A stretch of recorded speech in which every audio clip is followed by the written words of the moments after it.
there's a lot of content out there that's misinformation, and is that unfortunately planting ideas in people's heads that you can do this for very, very cheap.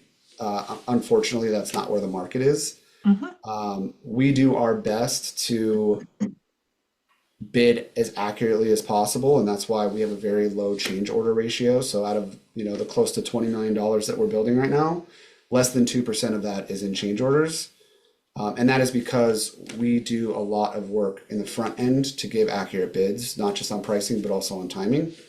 And that I think is really important. And to the people that come back to me and they say, "Oh, hey, I liked your bid, but I have another bid that's, $50,000 less. I'm going to go with them." I always say, look, we pride ourselves on our estimates. We Hmm. spend a lot of time doing them. And Hmm. I honestly do believe, I know that number looks great, but I honestly believe it's going to cost what we put together for you, whether we build it or not. So keep that Agreed. in mind and set realistic expectations for yourself, knowing that there may be some change orders or there may be some things that were left out in the other contract. You, I think being diligent and doing your due diligence when it comes to reviewing bids is tough because they all look different. Yeah.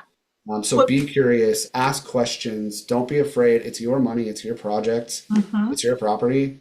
Don't be afraid to ask hard questions and look for the answers that you need. Explain for newbies what is a change order because you and I see the change order game Mhm. done by shyster contractors, but what are change orders and how do some bad contractors use them? Yeah, it's a great question. And change orders, I think the word has a very negative connotation to it.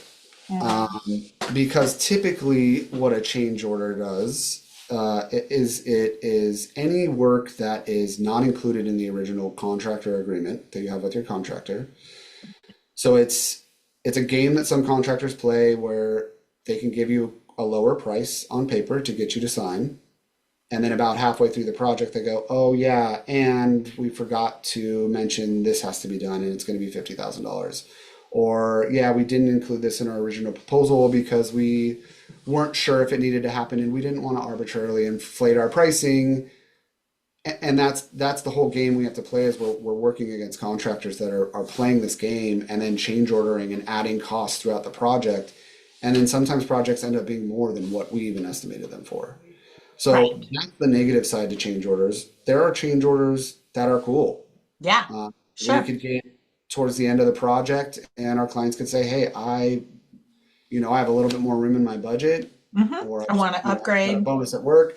I want to do Sonos speakers all the way throughout the house, or I want to add a pergola in the backyard, or Mhm. cool features." We want the cool change orders. We want the Right. clients to be able to dictate what change orders are.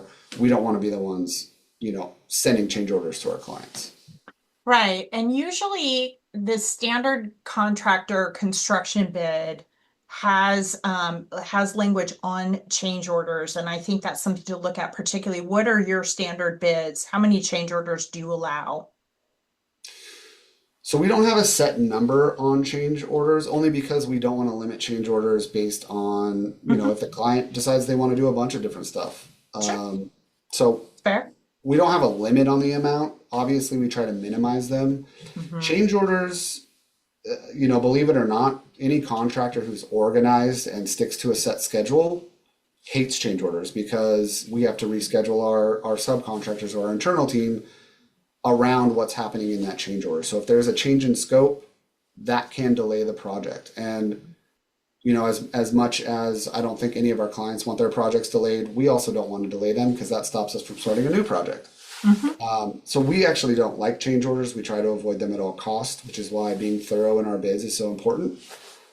It allows us to try to be proactive when it comes to challenges we might face and be honest about those with our clients. Like, hey, just to let you know, this 50-foot retaining wall that we're putting in is, make sure that's in the other bid that you're looking at because it's Right. $56,000.